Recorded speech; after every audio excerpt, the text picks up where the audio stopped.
until I got to grade 10, I never had that teacher that really inspired me and motivated me to want to do more, right? I literally just did enough to get by.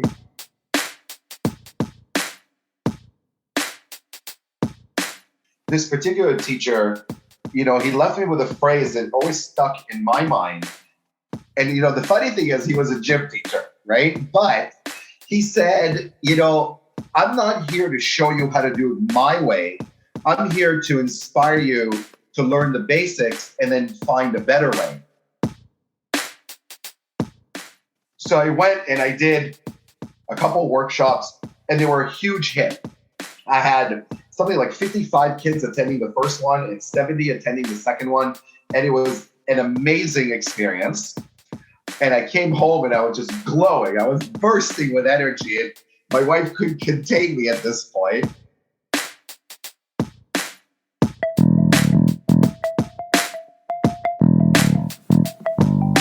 Hello and welcome to the Qualified Tutor podcast, the podcast that brings you the latest in the world of tutoring, edtech and education, and hopefully inspires in you the big change that each and every one of us is capable of. Qualified Tutor is an industry-leading tutor training organisation and online tutoring community for thousands of tutors around the world.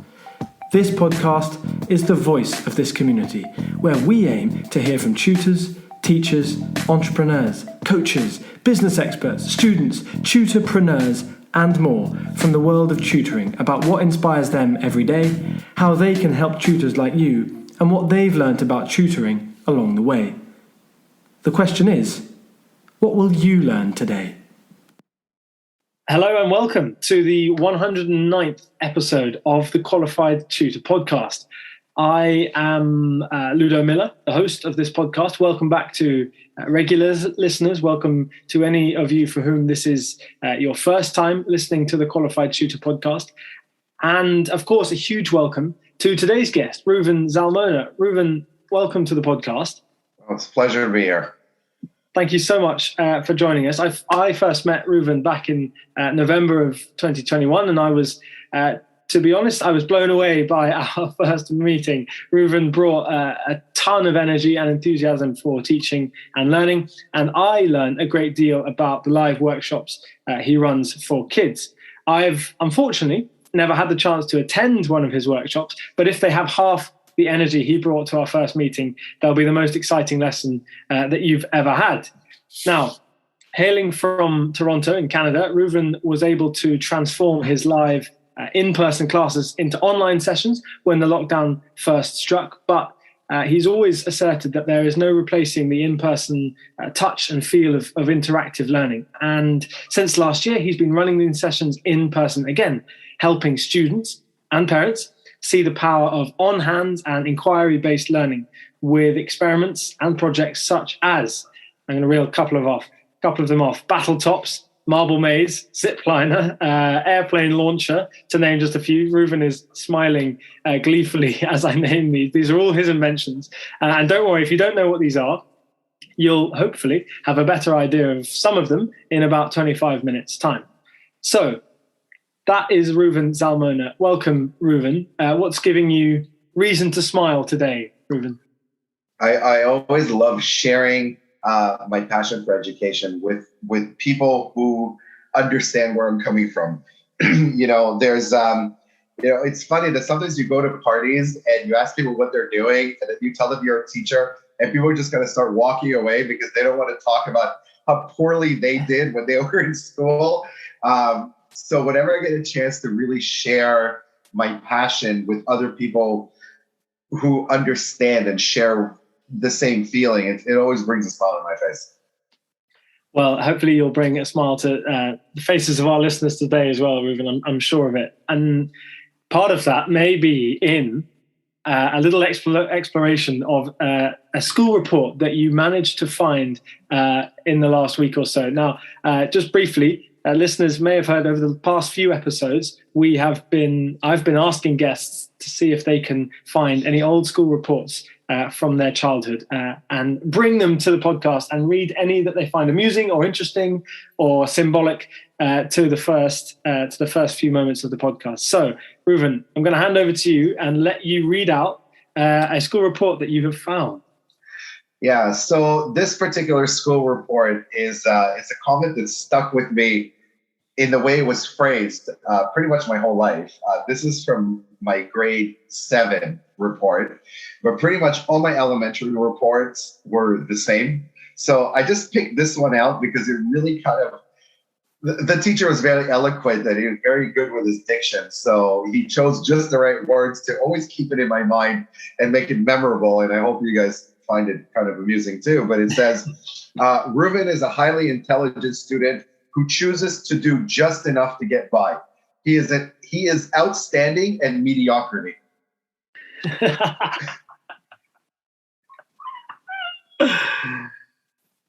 Outstanding at mediocrity. Yeah. And you remember reading that all the way back? I remember reading it because I knew that it was true, right? And it's part of the reason why I became a teacher myself, because until I got to grade 10, I never had that teacher that really inspired me and motivated me to want to do more, right? I literally just did enough to get by because I knew that that's all I needed to do. And I had other interests, there was sports, there was video games, school wasn't at the forefront. But then when I was in 10th grade, I had that one teacher that I think all of us can kind of think back and relate to. That you have that one teacher that really makes learning fun and inspiring and wants you to do better, not because they're forcing you, because you want to. And that's the first time I learned that student-led learning is really where education happens. And at that point, I knew that I wanted to be an educator. So how have you flipped Reuven is outstanding at mediocrity into why you do what you do today, Reuven? Well, so once I realized that a teacher's job isn't just to repeat information and the student's job isn't just to regurgitate it back to you, once I realized that school has more meaning and that the stuff that I was learning was more than just what I was reading on the textbook, when I realized that there's real world applications and that you can really strive to do something better. And this particular teacher, he left me with a phrase that always stuck in my mind. And, the funny thing is he was a gym teacher, right? But he said, I'm not here to show you how to do it my way. I'm here to inspire you to learn the basics and then find a better way, right? And that's the kind of attitude that I always take into the classes that I teach, that I'm not here to just get you to repeat it the way I do it. I want to inspire you to do better, because our kids, the next generation, they're the future of whatever's going to happen in our world over the next 20, 30, 50 years. And so it's not just them repeating what we tell them to do. It's them finding better ways and more innovative ways to do things. And then we see how the world has evolved over the last 20, 30, 50 years since a lot of us were in school. And you can't even recognize that world. And so that is because we had a handful of people who were innovators, who thought out of the box, who were inspired by their teachers to do something better. And I walk into the classroom and I walk into every workshop that I run with that attitude, that I'm here to show you the basics, to inspire you to do better. And a lot of the times the kids end up teaching me and surprising me. And it's that back and forth that makes everything worthwhile. So was this the basis of the live educational workshops that you have come to start delivering that I was mentioning just in that introduction? Is this where they've come from, this approach? So no, not really. Like, basically what happened is when I first started teaching as a classroom teacher, I was a math and science teacher, and I taught some English and history and so on. But then I'm lucky enough that I happen to work for a school district that's very progressive thinking. And about 7 or 8 years ago, they asked me to become the STEM director for the school district, which was an extremely exciting challenge and an awesome opportunity. And just when the position was offered to me, the ideas that already started going through my head were limitless, right?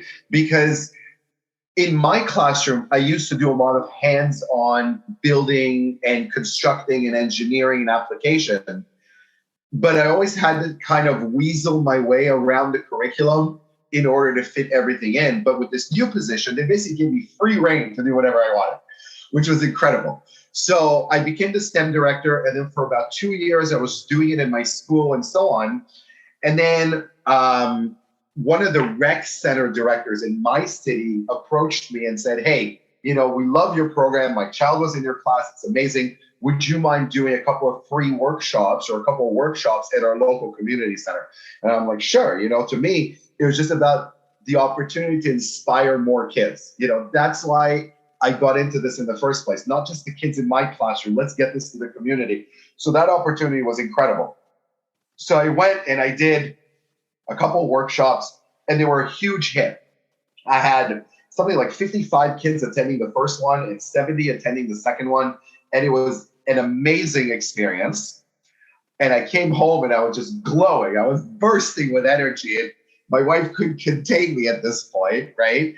And I mean, at the time, I was also running my tutoring business on top of teaching. And then it came down to simple math, right? And the math was that when I tutor, I would charge between $50 and $70 an hour for tutoring, but I get to see one child at a time. And even if I did 2-3 hours a night, okay, it was good extra income. But then the math was simple. If I get 20, 30 kids in a room at one time, each paying $20 a piece, I mean, the math was easy. And then at that point, I started seeking out more opportunities to run these kind of workshops. I started approaching schools and rec centers and camps and synagogues and churches and basically anywhere they had kids. I would approach them and say, do you want to run this kind of workshop? And I'd show them some of the creations that the kids make as part of the workshop. And everybody wanted to be a part of this.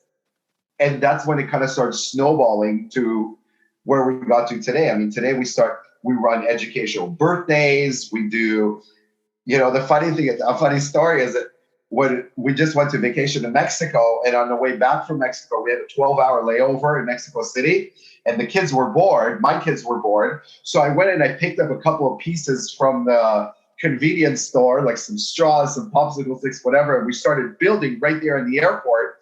And next thing you know, I had a group of 9 kids sitting with me building these projects, I had 2 kids that only spoke Spanish and 1 kid that spoke German and the rest spoke English. But we all kind of figured out a way to work together, and we had an awesome time. And we were able to do this for 2 or 3 hours. But yeah, and kids love doing this stuff. And when you give them the opportunity, this is what really makes that difference, So you've maybe just explained it there in that little story about the airport. What is the power of these sessions? Why are they so popular? Okay, so really what it comes down to is the core philosophy behind how cool is that is in my teaching philosophy. And it's that if you understand and you can apply math and science, you can build amazing things using common household items or by spending $5 at most at a dollar store or a big box store, right? Because the point is, and one of the things I was explaining about when I was learning and inspired is that the curriculum that we learn in school isn't just for us to read and repeat or for us to be able to do the equation and solve the problem. These things have real world applications. So if we can take, a pizza box and 5 straws and a sheet of cardboard and build a working anemometer, that is where the magic happens, right? You don't need to spend thousands of dollars on kits and materials. The material and the kits that you need is all up in here in your head. It's all about ingenuity and imagination and trying to figure out how to use this for what I need to do it, right? The definition of engineering is how to solve a problem in hand with the materials that I have available. Sometimes I don't have $1,000 worth of materials in a full workshop to solve a problem. How do I use what I have in front of me? But if I understand math and science, and this is what I try to show the kids, if we understand math and science, we can build these awesome things. And like you mentioned, there's a whole bunch of projects that you've listed off. And, I'm sure I can sit here and list off a whole bunch, but I don't want to waste the whole podcast on that. But the idea is that we build hundreds of projects with the same materials. No project costs more than $1.15 materials. The materials can all be found at your local big box store, dollar store.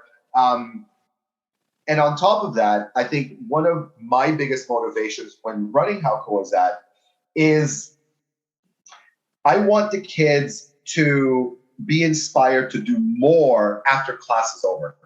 So when I was running my science class before I started being STEM director, I remember bringing into class one of these outside groups that did awesome experiments.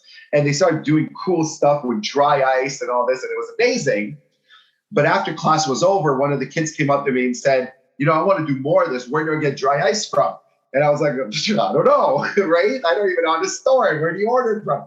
And that's when it kind of hit me. Now that these people left with their dry ice, so what, the learning is over? Well, that's ridiculous. That's really not our job as teachers. Our job as teachers is to inspire the kids to keep learning after we're not there. So by using dollar store materials, now the kids can go home and start tinkering on their own and building new stuff. And when I see kids coming back the following week or the following month, it's amazing the stuff that they've come up with on their own. I'm sure those are some of the more heartwarming moments for you, Reuven, when you see that in action, you see your inspiration in action. Yeah, on a daily basis, I see these kind of things happening from a learning standpoint, which is incredible. But I actually want to share a different story with you for a second, if you will allow me. Please. Because I do a lot of hands-on stuff with the kids, it's just fun, right? The kids think they're playing. They don't realize how much they're learning, So when we build like that anatometer that I told you, and then we use the formula for calculating the circumference of a circle to try to measure wind speed, they don't understand they're learning. They think it's fun. They're playing games, and now they have a challenge. You have to figure out how to do this. But about 2 months ago, one of the kids in my classes, and I didn't know this at the time, but his family went through a severe trauma. His older brother died in a car accident. It was very tragic. And this child hasn't spoken to anyone in 2 months. And he came to my class and he's, working and all this, and he's not saying a word. And I was like, why is this kid never talking? But he's so engaged, right? And then at the end of the class, he came up to me and started talking to me and showed me what he did. Sorry, I'm starting to tear up. And his mom is at the door and she's crying, and then she tells me the story. And I was like, wow, and just like not only the connection that I made with him on an education level, but the fact that this fun, engaging environment can create the connection on other levels. That's what kind of keeps me going, That is such a powerful story, Reuven. Thank you for sharing that.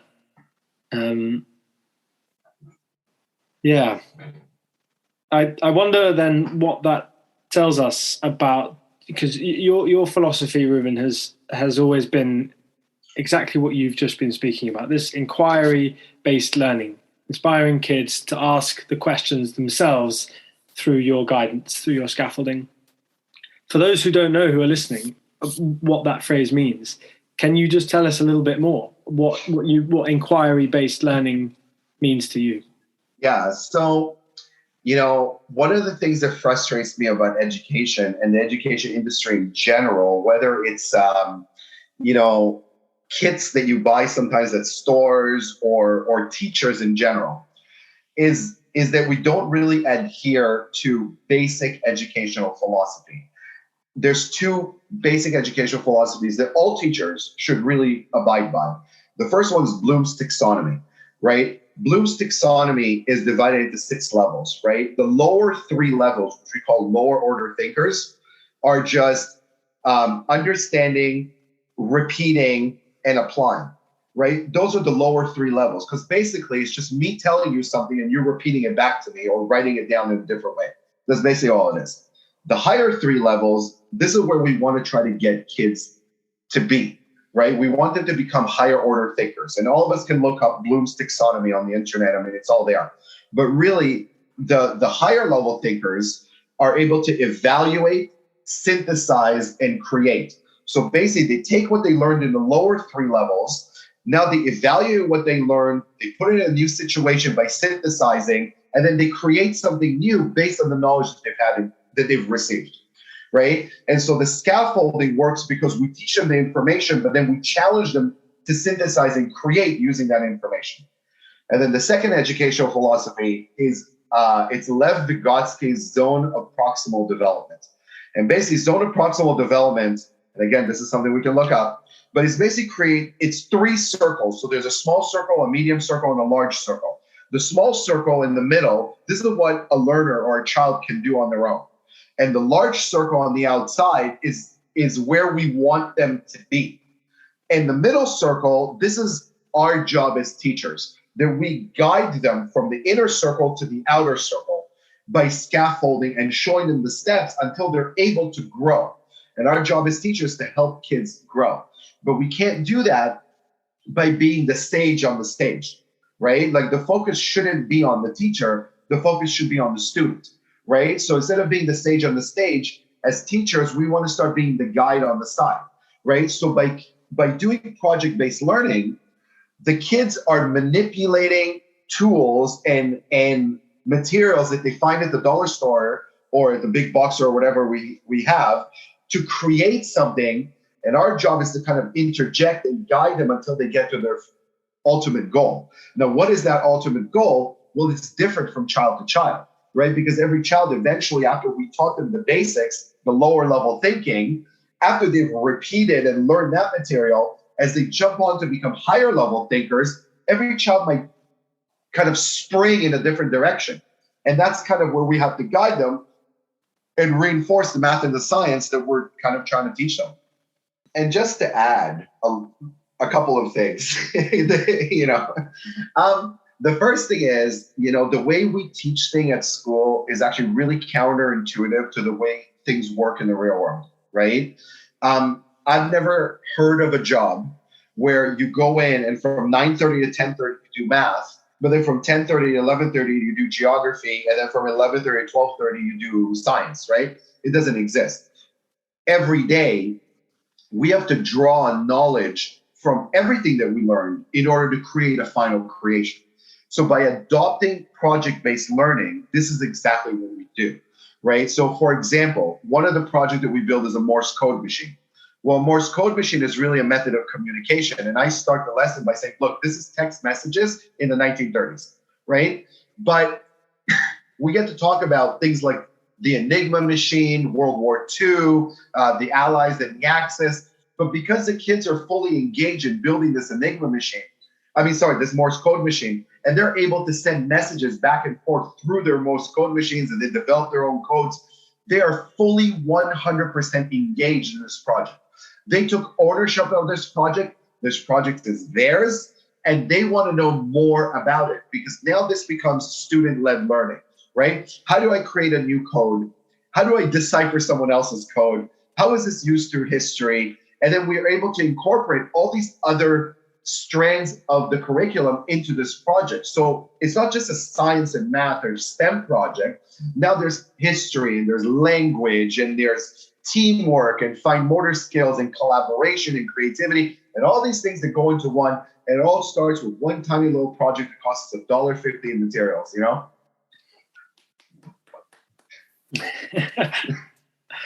Reuven, what do you want education to look like by 2030? So I think everybody could kind of already see where my passions lie when it comes to this. And like I mentioned, I'm a STEM director for a progressive school district that appreciates the value of STEM. But I believe that every classroom, and let's forget about classrooms, right? Like tutors, parents, instructors, whether it's at camp or anywhere, we have to adopt a project-based learning approach, because this not only encourages creativity and imagination, but, you know, I'm going to throw out some statistics at you right now, but this generation that's growing up right now is considered to be about 57% less proficient in fine motor skills than any previous generation in history. And the reason is, as I call it the tablet generation or the screen generation, because everything that they do is on a screen, right? So if I take my children, for example, you know, my son plays Minecraft and he comes up to me and he says, "Hey, Daddy, look what I built on Minecraft. It's this castle with this and that and that." And I look at him and I was like, "You did nothing, right? All you did was swipe your finger across the screen and the machine did everything. Let's go in the garage. Let's go and get some of the stuff from the dollar store and let's actually build it," right? Hands-on application is really important for fine motor skills. Also for collaborations, working with other people, coming up with new ideas.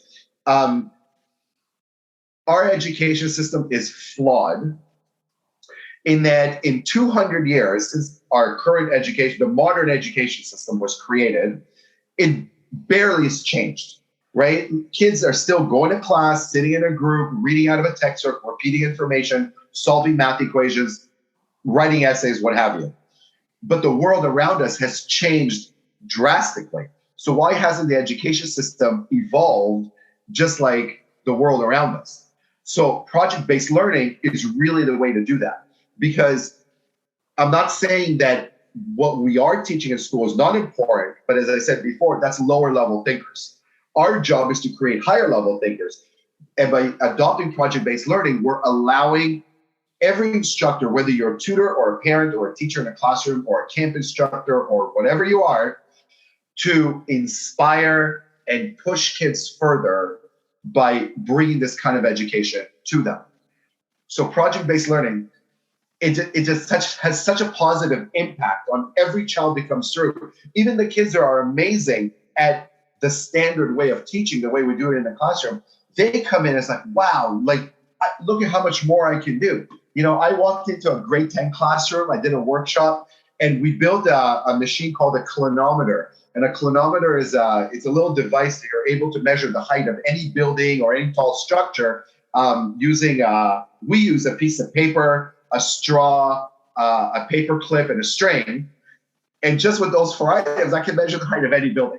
But we have to use trigonometry. And at the end of the class, the kids will come up to me and is like, "Wait a second, Reuven, you're telling us that there's actually a practical application to trigonometry?" I'm like, "Yeah, look at that," right? So it's, yeah, when that light bulb goes off in the kid's mind, when they see that there's a real world application to the stuff that they're learning, just like I told you in the beginning about me, when I needed that inspiration to see that there's more, that's exactly what it provides to other kids.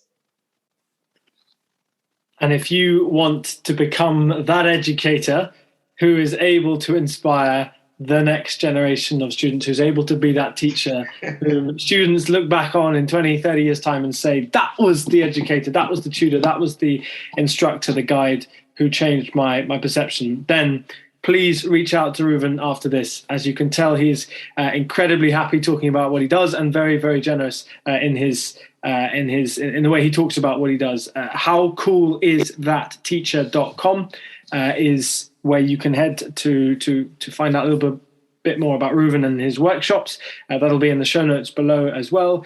And if you want to become a licensee of the How Cool Is That method and approach and methodology with loads of resources and videos and guides as to how to run these workshops, Reuven offers licenses to educators. So you can get in touch with Reuven and be part of this wonderful philosophy and approach of inquiry-based learning, of project-based learning. If you're not convinced after that, I don't know what else Reuven has to do to convince you.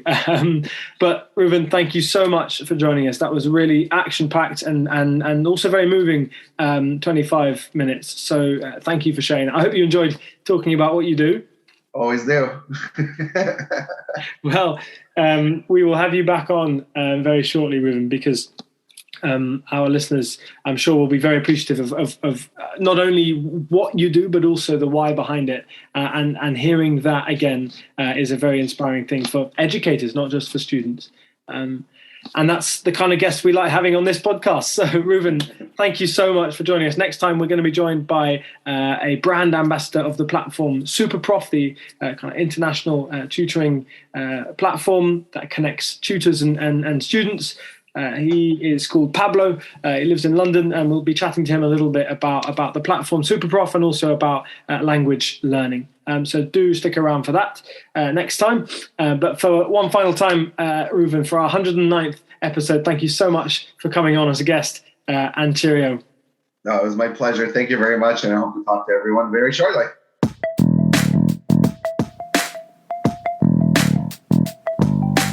Thank you for listening to this episode of the Qualified Tutor Podcast. Whether you're a regular listener of this podcast or you've just stumbled across it, join the Qualified Tutor Podcast group within the Qualified Tutor community to stay up to date with our latest news, offers, workshops, and of course, simply to meet other tutors like you. Whatever your level as a tutor, our training courses will be the next step in your professional development. Visit qualifiedtutor.org/training to find out more about our CPD accredited and Ofqual recognised courses, the first of their kind in the tutoring industry. Your student deserves the best tutor possible.